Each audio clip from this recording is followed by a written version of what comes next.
All right, what's up, everybody? This is Sam Callahan back with Callahan Training Group podcast. I think this is episode 11 in season 2. Doing some little cleanup, little house cleaning here. Figured I'd do a Q&A to kind of hit the questions I always get at each pod, that like comment of, oh, why didn't you answer this or talk about this? What can you ask this?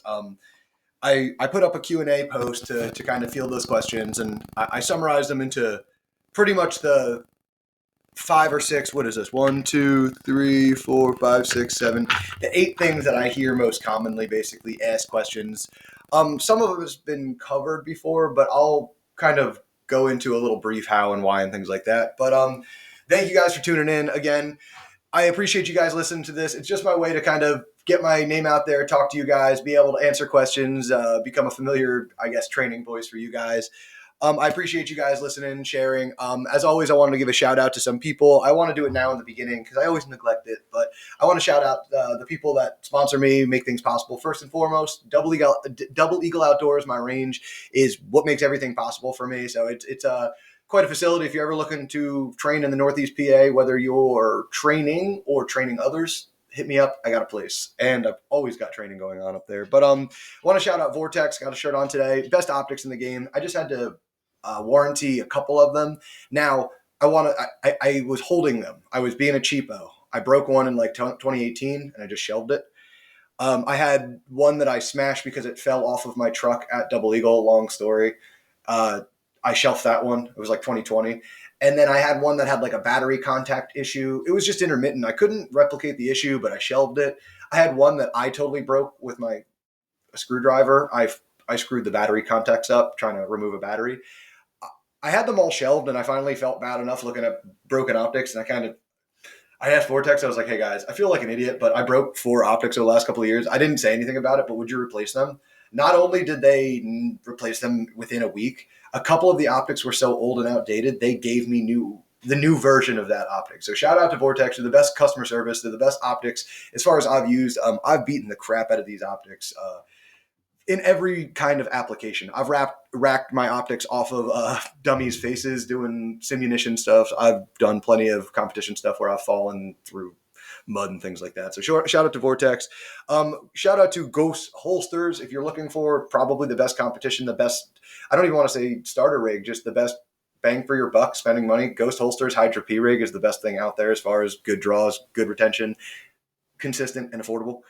Outdoor Dynamics is by far the best ammo I have found for competition shooting and training in general. It makes power factor, but it feels like it doesn't. I don't know how else to describe it. It is a pleasant shooting ammo that doesn't flirt with you getting bumped open minor at competitions. He also has the 115 grain training round that doesn't cost you any more than whatever box ammo out there, and code CTG will get you 5% off and free shipping. It's just stuff like that. Impact Machine is always who I recommend you go and find if you're looking to mill your optics, these Vortex optics, to anything you've got, especially in the day and age of race guns. He really specializes in CZs. I send him all my Glocks, but man, that guy does absolute work. I don't let anyone else touch, cut, or do any upgrades to any of my guns other than Scott down at Impact. Dry fire mag is my only device that I really would talk about or recommend most people get for dry fire. I'll talk about that as this goes on. It's one of the things I wanted to answer. And I want a big shout out to Shooters Global, best timers in the game. I'm not going to argue with people about that. They're the best timers as far as interface, as far as options, as far as data. And you know me, I like data. I like repeatability and consistency. So I think Shooters Global is, if you're going to take training seriously, get a Shooters Global. They also have the app and the ability to do a lot of fancier stuff that none of the apps even touch. And they're loud now, so if you go and read an old Reddit thread that like, hey, they're not loud enough even though they're good, the new ones are so loud that my dog can't be in the house while I'm training. So it's loud enough, I promise. The newest sponsor I wanted to shout out is actually a local guy, Locks and Company. I have stuff about his product in my hair, and I put this in hours ago, and I have since been yanked on by my baby, and I was doing some work in the garage, and still looks like I did this morning. I get jestfully called the best hair in USPSA from Steve Anderson. And I always like to shout out the companies that help me do that. So Locks and Company is a local PA guy, makes really good stuff. But that's the end of that kind of stuff. I wanted to go into this Q&A podcast today and more or less talk about the little things that were lagging or wanted more clarification from previous podcast topics. So I'm just going to go ahead and jump in and look at some of these. One of the things that I recommend, or I hear all the time, like, what is the best movement drill? What's the best drill to keep movement? What's the best drill for this? What's the best drill for that? One of the things I like to talk about is there's some drills are better or worse for practicing a certain skill, but therein lies the attitude. I kind of joke that, hey, I can use track the A zone to work on movement. I could use it to work on tracking the dot. I could use it to work on I could use it to work on a lot of things. So it's not the drill in question. You could use 10 or 12 different drills to really train movement. But as far as a favorite for me for training movement to keep the gun up and ready in dry fire, I like to use what I call designated movement. I'm sure somebody calls it something else, and I didn't invent it or anything, but we're all familiar with designated target at this point. It's kind of like running suicides, where you're going to have 4 cones on the ground, and you're going to run from cone 1, keep your gun up, and get to cone 2. And I like to have an open target at about 7 yards. If I could do it easily with that target set up, I'll add a second target. I'll start adding no shoots. I'll start changing the target arrays. But that's skill level dependent. The drill itself basically is there's a target at 7 yards. You have 4 cones, and you're going to move from cone 1 to cone 2. And every time you get to a cone, you are going to engage the target twice. So you're going to go from cone 1 to cone 2, back to cone 1, all the way to cone 3, back to cone 1, all the way to cone 4, and then all the way back again. So you get a chance to do the short movement where you keep the gun up. You don't even get off of the gun. You kind of just add foot movement to your transition. You drive the gun with your eyes and you let your feet follow. Now, when you come back to 1, it's the same thing again. So you get a chance to do a short movement right, short movement left, stay on the gun pretty hard. The movement from cone 1 to cone 3 now is where it's like that intermediate movement where I want you to keep both hands on the gun locked like you're ready to shoot. And I call it the elbow. It's kind of like if you're trying to knock the teeth out of the guy next to you, you're going to keep 2 hands on the gun. When you do the exit, you're going to shove your elbow like you hate that guy, but you're going to get immediately back on the gun again, and you're going to drift to cone 3 with the gun up. And then guess what? Back to cone 1, same way. Elbow the teeth out of the guy next to you, gun right back on target. Boom, come into cone 1, gun up. Now the chance to run from cone 1 to cone 4 is where I've been drilling specifically. Keep both hands on the gun no matter what, unless I'm going to reach a full dead sprint, or I'm going to obviously do a reload. From cone 1 to cone 4, I try to make it a long enough distance that it is distance to cover, but I'm still going to keep both hands on the gun. So what it does for me, this drill, is it lets me do a short movement on the gun, short movement on the gun, really violent but intermediate movement on the gun, violent intermediate movement on the gun, and then this run from cone 1 to cone 4, I'm going to do that elbow. I'm going to pump my gun at least 1 time, but I'm going to keep 2 hands on it, and then I'm going to get my gun up at least 3 steps early before I get into cone 3. I should have my gun up before I get to cone 4. I should have my gun up well before I get into cone 4. I should basically see my sights landing on the target, and then it's the same thing, rinse and repeat as you run from cone 4 to cone 1. So again, cone 1 to 2 and back again, short movement. 1 to 3, intermediate movement with that elbow. And then from 1 to 4, it's elbow, pump with 2 hands on the gun, get your hands back up. On the way back, same thing. Elbow, pump with 2 hands, hands back up. That's the best dry fire drill I get because it's very movement heavy. There's 1 target in front of you. You could do this if you have a couple feet wide. Like you could do this in 10 feet. I mean, granted, the movement from cone 1 to cone 4 will only be 10 feet, and the other ones will be tiny, but you could do this in a compressed space. You could also do this with a huge amount of space. You could do this with a lot of guns too, by the way. If you want to get comfortable with moving with like a rifle, it's a good thing to do it too. I like that. I call it designated movement, and sometimes I'll blend that kind of drill with a designated target style drill where I'm always going to move on a designated target and I'm going to move to a designated position. It sounds confusing, but I like these that kind of drill right there, because now instead of just running 1, 2, 3, 4 over and over again, once you get a technique and once you can start to understand, oh, that's how I do the movement, and you start to see success in the short movements, start to run to cone 4 first, and then cone 3, and then cone 2, and then go 3, 4, 2, 3, 2, 4. Randomize your training, randomize that block training, and you'll get a lot more out of practicing your movement like that. So that's kind of like my favorite drill to practice movement as far as dry fire. Do it live too. That's a big thing. I'm going to touch on that later in this podcast, but there's no reason to change that drill when I go to the range. You should just test to make sure I wasn't practicing for garbage. I want to make sure I can do that live. I think that's a great drill to do live too. I like to add some visual barriers for that.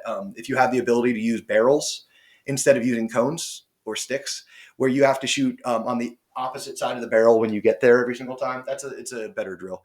So one of the next questions I had, drills or tips to find the dot and track the dot in live or dry fire. So I want to talk about this in two ways. I'm going to break it in half. Find the dot. One of the best things I like for just finding the dot in general, it's this most simple process out there, but I always have my magical black piece of tape. For you guys not watching but listening, I'm peeling a shitty piece of black tape off of a holster that's sitting in front of me because I always have a piece of black tape just taped to my holster. I'm going to occlude my dot and I'm going to tape over the front of the dot. And all I'm going to do is start low ready, because I'm going to assume we're starting from zero, right? And you could pick this, you could jump into this progression wherever you think you are, right?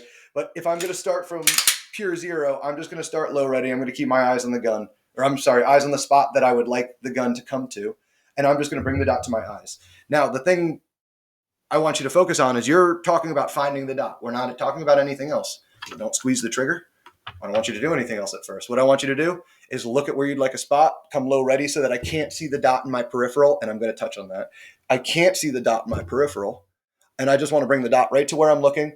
And once you could do that several times, instead of immediately starting to pull your trigger, I want you to use the NLP, the neuro-linguistic programming principle I've discussed in previous podcasts. Instead of going from not pulling your trigger right to pulling your trigger, I want you to get that dot in your face a couple times so you know the how.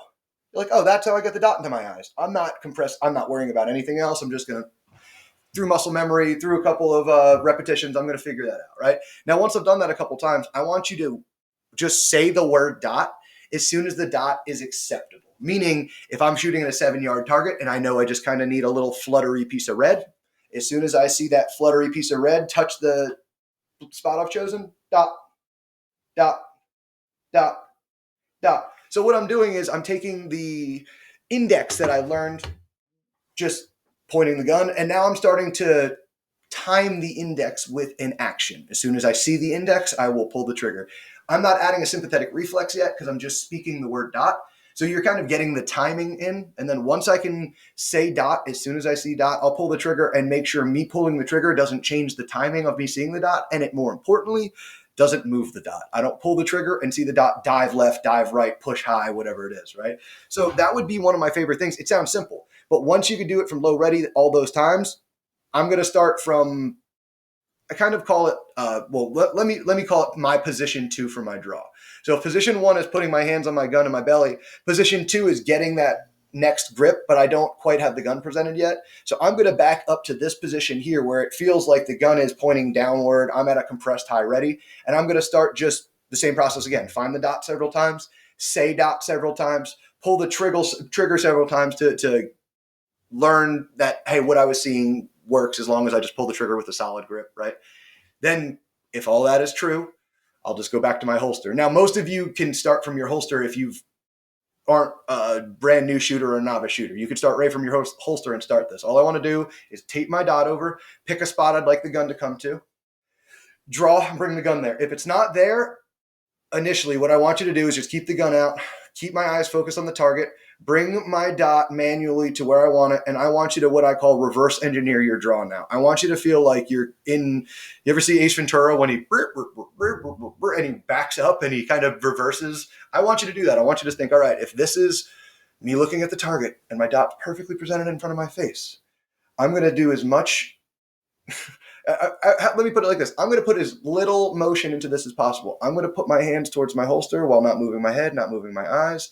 Whenever I can't get my gun any closer to my holster, then I'm going to take my left hand off and I'm going to put my gun in my holster. And then I'm just going to relax my hands. And then I'm going to do that at we'll say a reasonable speed. I don't want to say slow. I don't want to say fast. I don't want you thinking about that. I want you just thinking, hey, I'm going to go on cruise control. It's going to be smooth. And if I can just get that dot to my eye, I'm going to keep going. I'm going to keep going. I'm going to keep going. I'm going to build that index, start using part time, start using a beep to go off of, and then start basically saying, hey, I built an index with my eyesight. I built an index with my neuro-linguistic programming. I built my index by then squeezing triggers. And then it's just up to you to keep running forward. Now, eyes kept that strictly talking about finding the dot. If you're in recoil shooting, a good way to just play the find the dot game is doubles is a good way to kind of make use of doubles is to, hey, my goal is to pick a spot right there. As soon as I see the first red dot, I'm going to pull a trigger. And as soon as I see a second red dot, I'm going to pull the trigger. It's a good way to understand responding to the dot and letting the dot come back to your eyes. But it's not tracking the dot. I left that. The question was drills to find and track the dot. I don't want people to track the dot. I don't want you to track the dot anymore.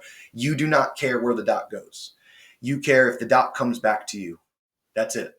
If I'm staring at a target and I draw my gun, I don't care where it was. I care that it comes directly to my eyes and it comes right to my spot.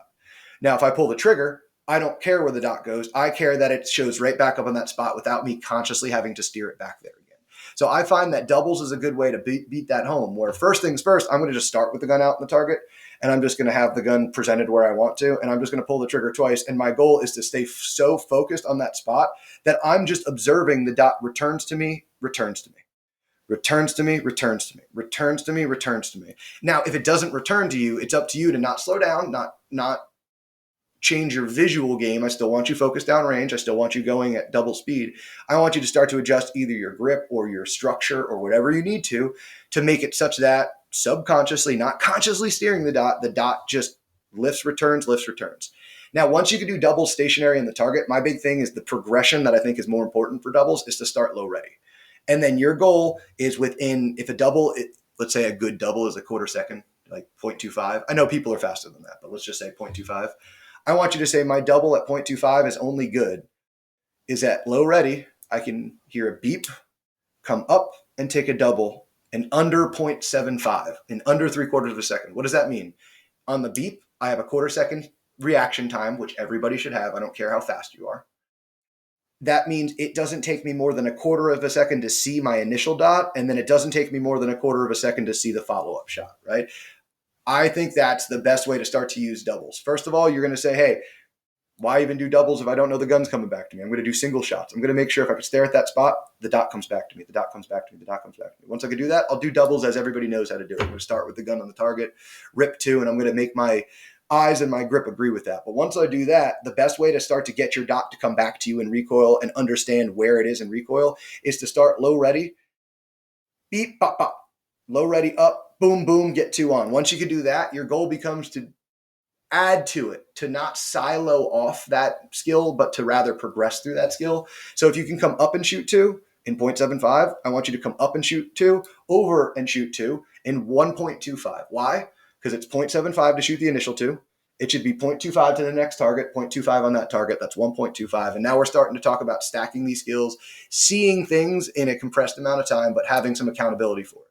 You're not just going at random speeds. We're not going at max trigger speed and neglecting the other speeds in there, right? You're starting to learn how to use singles and doubles through a progression. And I think that's kind of one of the best ways to learn to track the dot in both live or dry fire. Now, I know you can't do doubles in live fire, you can't do doubles in dry fire unless you have a dry fire mag. So that's why I mentioned earlier, I shout out to dry fire mag because you could do doubles in dry fire with that. How does it work? Well, there's not going to be recoil. I am perfectly aware of that. I'm not an idiot. But my goal with doubles then is to squeeze my trigger as fast as I humanly can and not allow the dot to leave the spot I chose. That means my grip is solid enough to produce fast trigger pulls without affecting accuracy. Simple task, right? So same thing. If I could just squeeze the trigger single times on my dry fire mag and dry fire and the dot doesn't go anywhere, I'm going to learn how to grip my gun and how to hold my gun such that I could rack on that trigger and that dot doesn't leave the spot.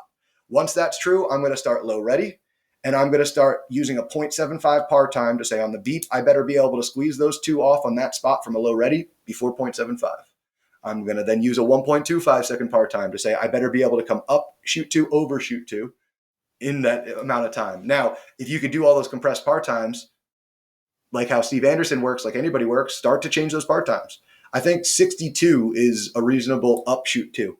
I think then like about 97 is reasonable for upshoot two, overshoot two, maintaining full visual awareness and alphas, right? So you can start to do those kinds of drills. They're very helpful. Now, the next question, Well, let me just put a cap on that. That's basically my how to find the dot and track the dot. Don't track the dot. I want the dot to come to your eyes and always return back to your eyes. I don't care where it goes between, as long as it comes back with no conscious effort.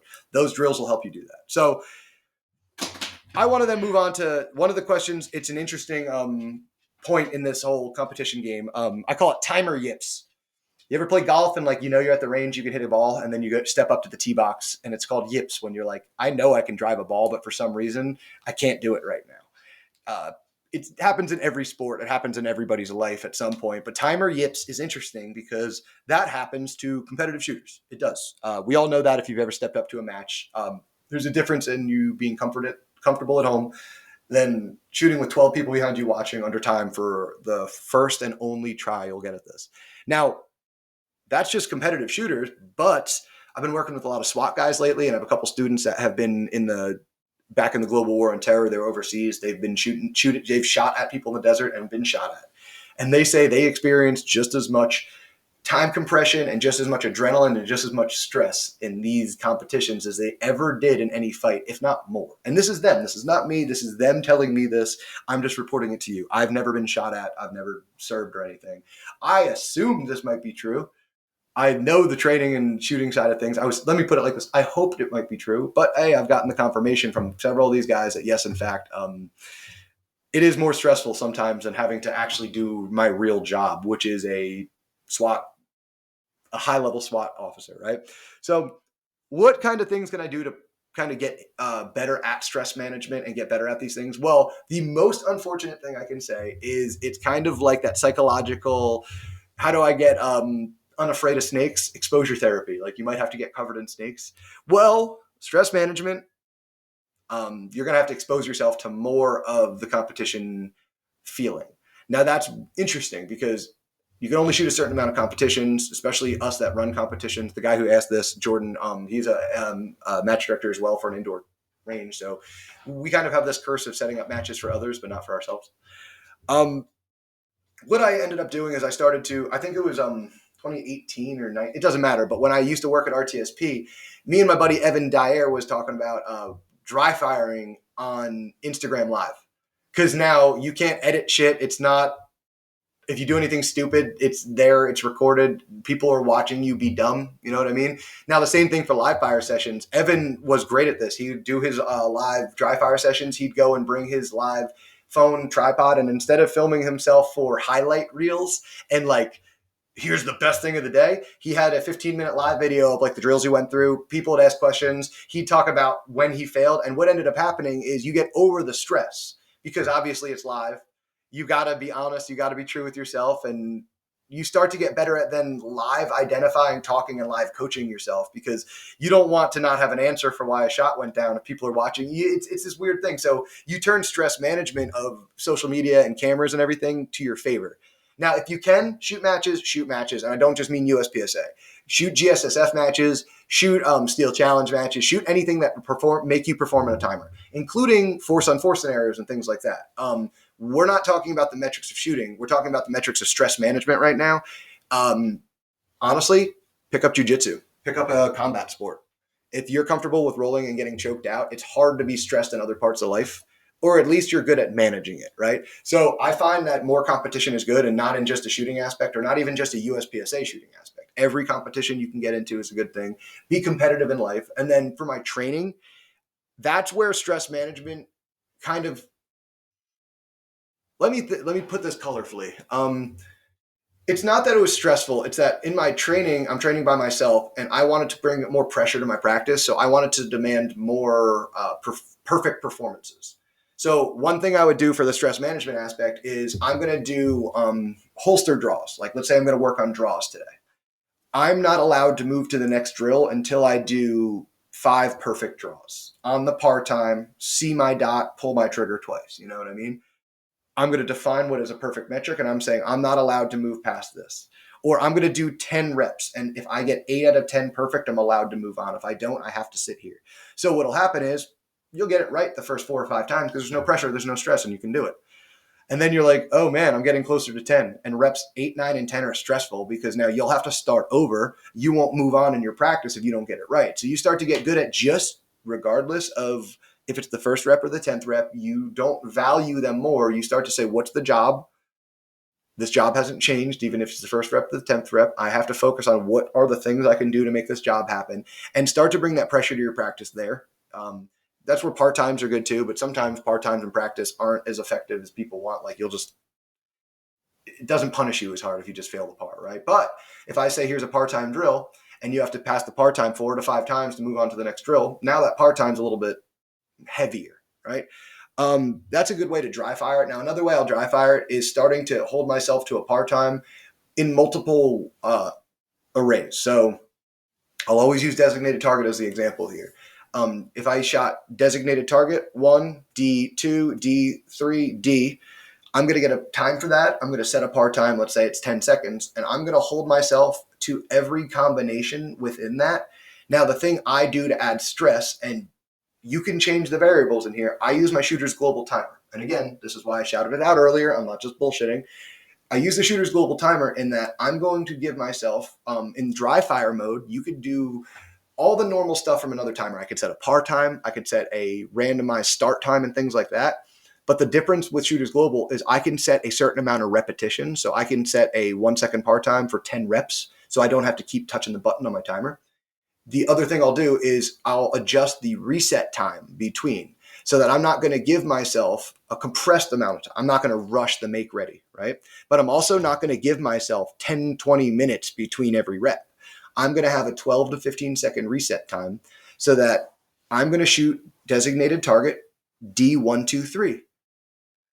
Good. As soon as I'm done, I have to reset and get ready for D321. And then as soon as I'm done, I have to get ready for D213, 231, 132, 312. So I have to be able to, in that 15 seconds, shake off the last rep, good or bad, prepare for the next rep, and it is stressful to then get my dry fire meaningful, beat the par times, do all that stuff I did while I'm not getting good and comfortable. Right? So you're making yourself uncomfortable using a compression of time, using you're not relaxing between these reps, so you're really staying engaged for a longer amount of time. So Shooters Global is a kind of like a tricky way to use the reps and use the reset time of it to compress the amount of time, or give yourself a set amount of time between drills, and then you have to randomize the drills and still perform the same way each time. So then you're not performing muscle memory. You're mastering your skills in many, many different ways in a compressed amount of time, which is relatively stressful, right? So you could bring all that stress and pressure to your practice. Again, one of the things is you can't move on until you finish that. I think Kita has a fun drill, bringing pressure to your practice. It's called kamikaze. There's 4 positions on the ground. You start wherever the hell you want. You have to plan a route so that you never go to the same position twice the same way. So let's say I go from 1 to 2 and then 2 to 1. That's cool. But I can't go back to position 2 again. Now I have to go to position 3. And then I can go to position 4. And then I have to go to... So you're going to set this kind of tricky run around. Okay, I'm going to go from 1 to 2 to 1 to 3 to 1 to 4 to 1. Okay, cool. There's my array on the ground. Now here's the thing. Every time you arrive at a box, you have to shoot 1 plate off of a plate rack. Just 1. Single plate. If you miss, the drill is over and you have to start over again. The drill isn't over and you don't get a score unless you go 1 for 1. So, when everybody misses their most common plate? Right off the draw. They draw and they miss the first plate, and the drill's right over. So now you have pressure to your practice. Now, slow down. Go ahead, slow down and get the hits. But now your score is going to suck. So you want your score to be better, but you also want a score. So you have to hit everything every time, but you don't want to hit it slowly. So drills like that, where it's kind of a pass-fail drill, it's for pressure. It's for things like that. I love that. Kamikaze by Kita was a great addition to her thing. JJ even runs things like that and stresses over it. So I think it's a good drill to get into for stress management. So that was kind of the most of the performance stuff. There is one more performance or another performance question in here that I wanted to talk to, but that's kind of the performance stuff. Movement drills, drills to find the dot, and stress management, and I call it timer yips. But one of the questions gear-wise I got was, hey, if I'm going to grab a Glock, looking at grabbing a Glock 47 or a Glock 34. What am I going to grab? Why would I grab which? First and foremost, it sounds funny, but if you like the 47 more than the 34, and I'm going to tell you to get the 34, it doesn't matter. Get the 47. Get the one you like more. But let's assume you truly don't like one more than the other, and you're just like, hey, I don't know which one to grab. I don't find, for a competition standpoint, why wouldn't you go to a 34? If you're not a weirdo like me that's shooting a 19 and want to shoot a 45 or something like that, I would just go to the 34 for the purpose of it. Already comes with, by the way, the Glock has a minus connector. It comes in the 34, so you're going to have a better trigger in the 34, measurably so. It's a bigger, heavier gun. It's not more accurate. My 19 is as accurate as my 34. It's just the fact that it's bigger and a little bit heavier. And if I'm not 100% perfect, that weight will soak up a little bit of my dumbness. So I say, hey, why not go to the 34? If it's easier to shoot, that's a good thing. Now, that said, train with a 47, train with a 45. I think that's been a fun thing. I'm going to keep training with this 45 because it's shorter and snappier than my 34s that I'm going through this season. If I don't put perfect input into the 45, I get punished horribly. Now, what I've noticed is when I jump to the 34, let me put it like this. If I called a bad shot with my G45, this shot on the G34 wouldn't be as bad. I'd feel like, hey, if I was shooting the 45 and I jumped right into the 34 and I called a bad shot, I'd expect it to be like a low Charlie at Delta, and I'd go up there and it'd barely be out of the Alpha. I'd be like, huh. So the 34, in my mind, measurably so, is easier to shoot than the 45. But that said, I think it's then a good idea to train with the G45 or G47 with a box ammo. So people always ask, like, hey, why would you use match ammo? Why would you use match guns? Like, don't you? If it's a Glock, it's a Glock. It's going to point the same direction. The triggers are going to be the same. You know what I mean? Use the same dot on both the guns. But I would use like some Blazer hot shit ammo through a G45, train the hell with that. Show up at your local match, or maybe train the week before for your local match with the Glock 34 with some outdoor dynamics. And you're going to laugh to the bank about how much easier it is to shoot. So the 34 is my preference now. Now, I've been shooting the Glock 45 for 2 seasons now. So I'm saying all that, having shot a Glock 45 for 2 seasons through multiple nationals. That was because I was locked on a 19 for a very long time, and my preference was a short, snappy slide. I'm going to a 34 this season. I'm going to 34 this season. The other thing behind the scenes is I have a lot of SWAT officers that run this exact setup, and I like to teach those guys. I'm friendly with those guys, and I like to shoot the same gear. Like yesterday, I did an instructor course with a bunch of SWAT guys, and most of them had Glocks. They're all issued now. A bunch of them are now issued Glock 45s with dots on them for duty. So I have this as like my proof in the pudding that you can do all the competition stuff with the duty gun. Now, I've also GM'd everything with this gun on carry optics and limited optics. This is a stock 45 with some grip tape on it and Vortex Defender.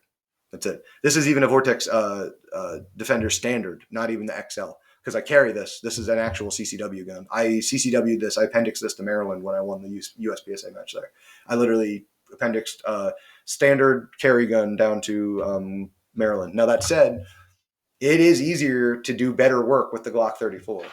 I don't want it to be easier so I have less discipline, but I do want to train on this gun so I have a high level of discipline. And then if something were to slip at nationals, or I wanted a 10%, even a 2% advantage, I think I'll always take that at a national. So that's gear stuff. Now, one of the things I got, I wrote down, I got 4 of these in different questions in different ways. Best entry-level holster, best competition setup, best first holster, best belt setup. What would you do and why? Blah, blah, blah, blah, blah. Now, all the sponsors I shouted out in the beginning of this were for a reason, and this is why.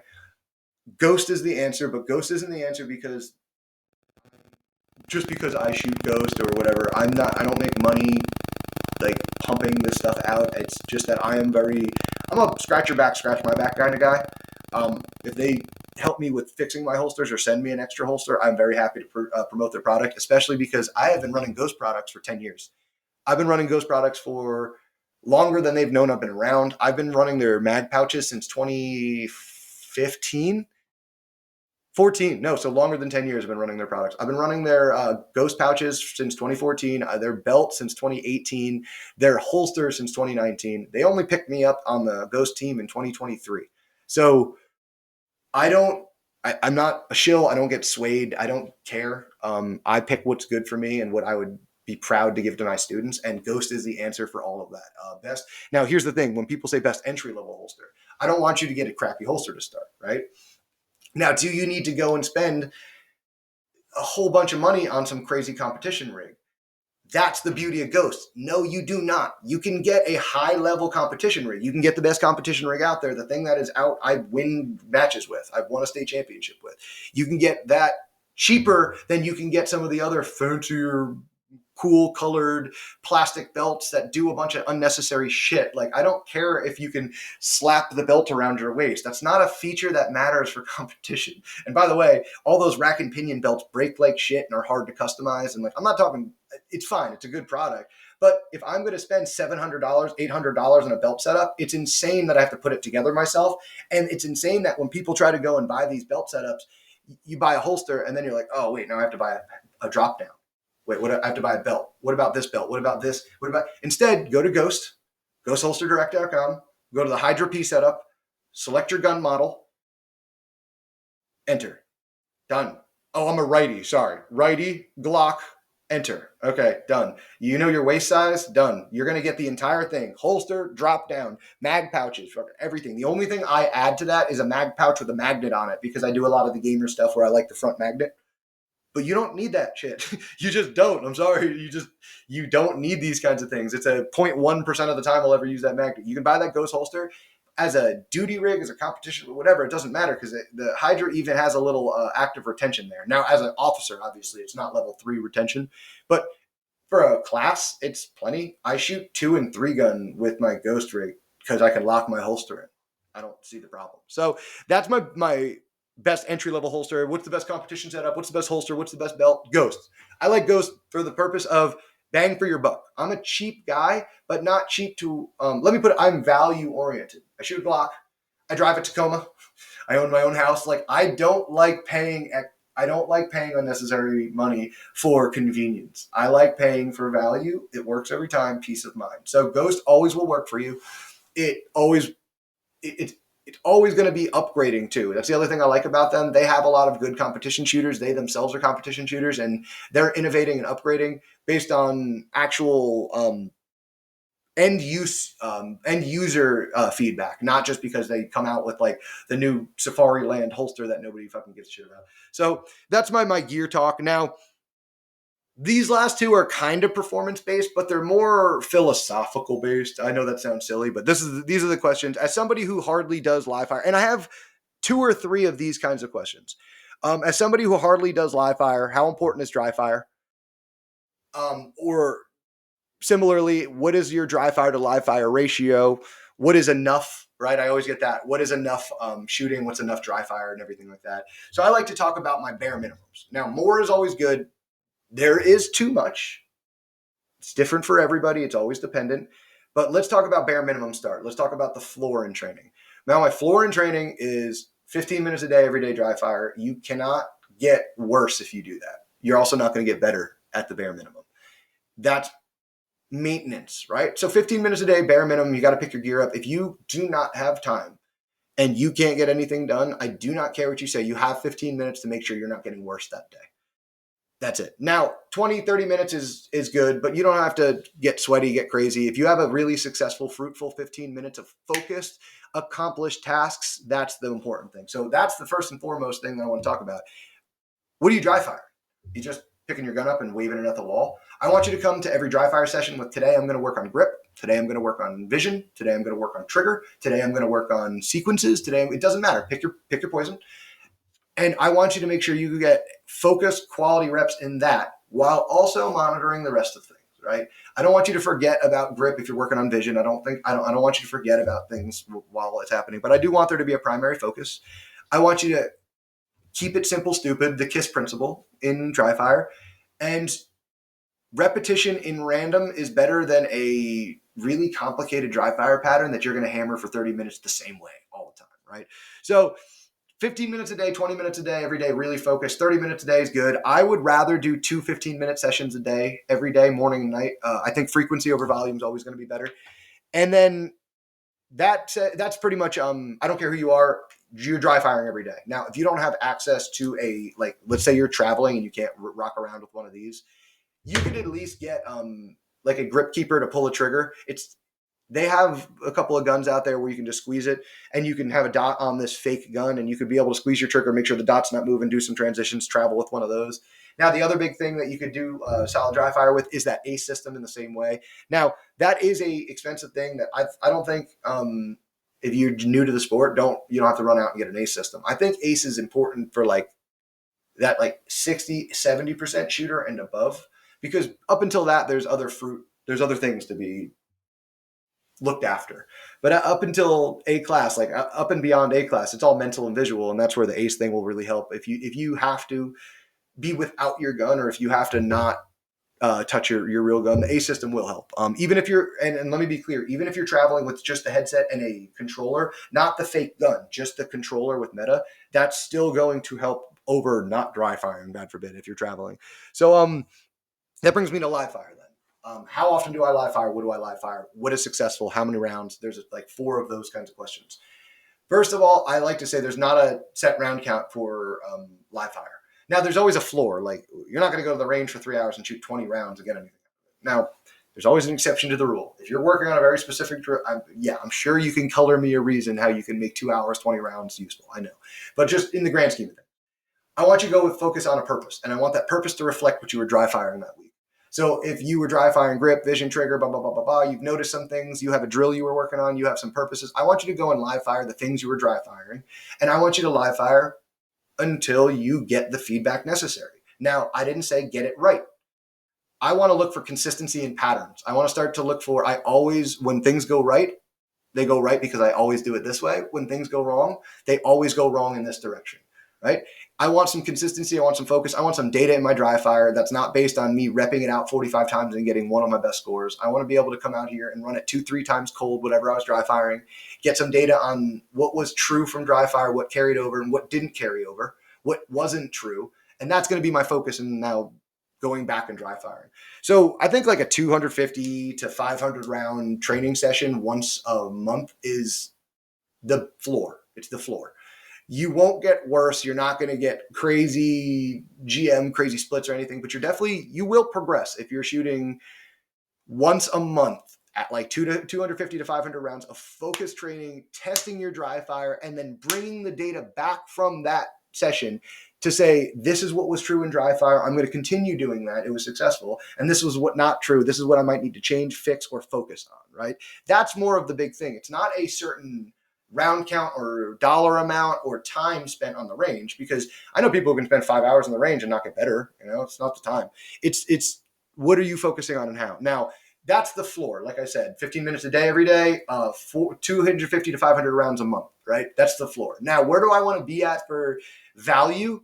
For me, it's that 15 minutes twice a day. So like 30 minutes a day, dry fire. And however, for me now, it becomes gun handling skills for 15 minutes, ACE VR for 15 minutes, or however long that sucks me in sometimes. That's my daily. For me, my minimum is weekly, minimum of 200 to 300 rounds a week to confirm all the things I was dry firing. So I don't dry fire for a whole month and then get surprised at the end of the month that something wasn't true. I want weekly check-ins, but that's my ideal. Now, it's only 250, 300 rounds. I was out on the range 3 days ago, and I focused about 2 hours of training on some really, really hard arrays, some specific designated target drills, some of the things that I think are affecting my game. I spent like 2.5 hours of hardcore training, and I went and I did my round count, and it was about 270 rounds. And I was cooked. So I made 270 rounds in like 2.5 hours. Count. So why? I do a lot of dry fire on the range. I'm not just out there hosing for volume. I don't need to work on my splits or my recoil management. That's not my focus. If it is, there's even better drills than sitting there hammering rounds anyway. But I went out there, I really focused. I did a lot of dry fire. I dry fire a drill before I shot it, like 5-1 typically, because that's how many times I would typically try to get a visual, at least if we're at a match. I'd like 10 or more, right? So I'm practicing my make readies between, and I'm also randomizing my training between. So I'm dry firing a drill 5 times. I'm shooting it once. I'm selecting another way of shooting it. I might move some targets. I'm going to tape and score, and then I'm going to shoot another way. So it's not a rush. It's also not that I'm being cheap. It's that I'm making the rounds count. It's very valuable. 2.5 hours, I'm shooting a match's worth of rounds is the way I look at it. Well, a match typically takes 8 hours. So I'm compressing a whole match in 2 hours of value. As long as I'm paying attention and every one of those rounds are teaching me something, good or bad, that's valuable. Volume isn't teaching me much anymore, with an exception. When I'm ramping up to a major match, nationals or a major state or major area match, I start to increase my volume just so that it becomes, it's not that I'm worried about being able to last. It's that I want to train like 120, 150% of the necessary focus and grip for a match so that a match feels easy in comparison. So I know like nationals is coming up and it's going to be like a 500 round match. I'm going to do a couple practice sessions that are like 500 rounds and I'm going to feel the whole match in 2 or 3 hours, right? Now, I'm not going to go out there with the purpose of hosing rounds just to be like, I'm getting ready for nationals. I'm just going to choose some longer round counts. I'm going to choose some spicier drills, and I'm going to maybe stay out there for 3 hours, right? I'm just going to find a way to make the volume be just a part of what I'm doing while the value and the training is still there. So that's my live fire, dry fire thing. Again, the floor, 15 minutes a day every day, 250 to 500 rounds a month is the floor of, you'll not get worse, you might get a little better. My thing that I like to abide by is 15 minutes a day, twice a day, and 200 to 300 rounds a week. If more, cool. If you can afford more, good, as long as they're valuable, right? I find the ceiling, this is what I'll talk about, is if you're shooting like, unless you're really focused in there for a long time and have a purpose in place and you have the data to tell me I'm wrong, if you're shooting like 500-600 rounds in a practice session just by yourself, there's probably better things to do. Sometimes you need to get out there and 600, 800 rounds is necessary to dial something in. So if you're in pursuit of something and getting data and it just happens to take 600 rounds, good. But if you go out with 500 rounds to shoot 500 rounds, I think that's a dumb focus. Sorry. If you go out there with a focus and you use 500 rounds, great. But if your purpose is burning ammo, send it my way. I'll burn it. Like, it seems dumb to me. But the last question I have here. So that's my little training. I'll call it my training schedule recommendation. Now, the final question I have here is trigger finger placement question. So that's why I'm sitting here fingering my Glock and having fun with my Glock right here. This is going to be largely personal. I'm going to explain how and why I do it, and I'm going to let you color in your variables. So first things first, I'm a hobbit. I have wide, stumpy hands in comparison. I don't have long, spindly hands, right? My finger falls where it falls. My finger does its own. My hands are very broken and fucked up, by the way, from previous things. So I do things my way. So I'm going to explain how I do things my way. But I think there's a lot of congruencies between the way I pull triggers and most successful shooters pull triggers, right? So trigger finger placement to me isn't as important as like you have to look like me. The concept is, and this is Rob Epifania has a wonderful video on this explaining this very well. The concept is I just want to be able to take the pad of this finger and compress it to that joint right there. That's it. So wherever I need to put my finger on the trigger so that the trigger travels in a straight line back between those two is correct. It's going to look slightly different for everybody, but for me, what it looks like, you'll have to be on the video for this. I'm sorry. I'll try to explain this, but what it looks like is this. It looks like my finger pad is pretty evenly across, like my first finger joint there, the first little pad of my finger is pretty evenly dispersed. Probably 30% of the fingertip is on the trigger, 70% is hanging towards my strong hand, right? That's the way I put it. Now I'm sitting here holding the trigger so that I can burn the safety onto my finger so I can show the camera. What I like to explain to people from a rule of thumb standpoint, because everybody's slightly different, is when I take my finger off the trigger, there's going to be a little mark. That little mark is on or above towards the fingertip of the swirl of my identity of my little fingerprint there, right? In general, that seems to be right for everybody. Now, everybody's fingerprint's different. Everybody's a little different. But if you look at your fingertip, there's a swirl of where your fingerprint like kind of circles around. I think the trigger should be above that somewhere. Now, I say that because that's where you have the most nerves, you have the most sensation of feeling, but you still can operate quickly. My analogy is always like if I hold a $10,000 diamond in my palm and it's the size of a grain of sand, how are you going to pick it up? Think about the point of your finger. You're going to press the point of your finger into that diamond and then squeeze it into your thumb. That's how everybody picks up like a real valuable small thing, right? That point that you're pressing into the diamond, that's probably where you're going to press the trigger. I'm not saying you're going to do it slowly, and you're not going to do it with finesse, but that's probably your point. So find that point. Put a piece of put a grain of salt, put a little pebble in your finger, and think about pressing your finger into it so that you could pick it up into your thumb. Right? How would you stick it into your finger so you can pick it up momentarily into your thumb? That point right there is your control point.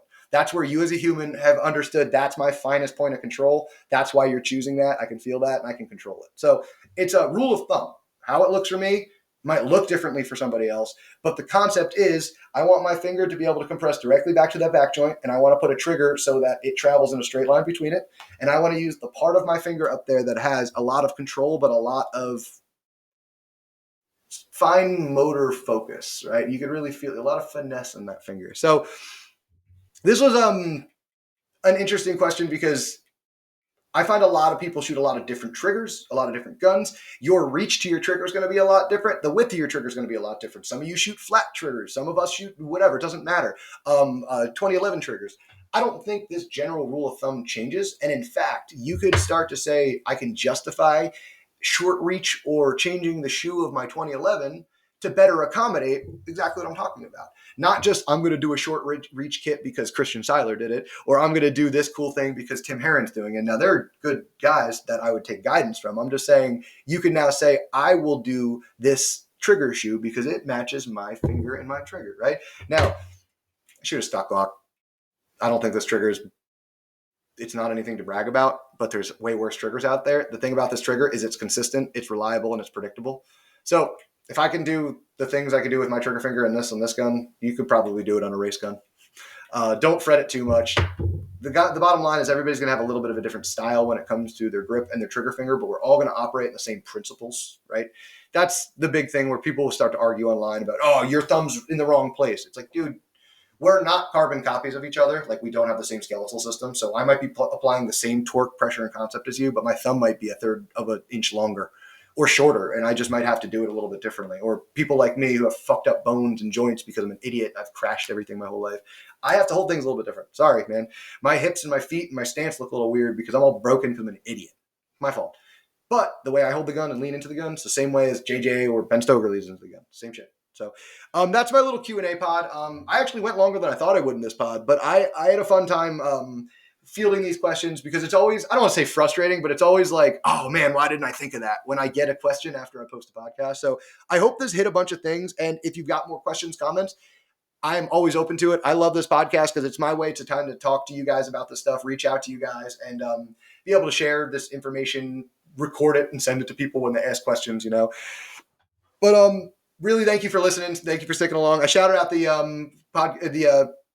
the sponsors in the beginning of this. I'll run through them. Vortex, Ghost Holsters, Outdoor Dynamics Ammo, Impact Machine Gunsmithing, Dry Fire Mag, Shooter's Global Timer, and Locks and Company hair products and beard products. Those are the guys that I obviously I mentioned them in this podcast because we talked about them. They're also the people that if they didn't sponsor me and I went back to a normal job, I'd buy that whole list of stuff anyway. I don't care. That's who I trust. So thank you guys for sticking with me. This might be towards the end of the season here. We're getting into the point where I don't have any snow left on the ground. I was on the range yesterday finally. I'm going to try to keep this podcast rocking as long as I can. If the season gets crazy busy, we'll see what happens. I'm a one-man show up here running a range and a business and now a baby and now a second baby on the way. So thank you guys for sticking with me. Last thing I always like to tell everybody, I'll always remind everybody, don't forget to dry fire.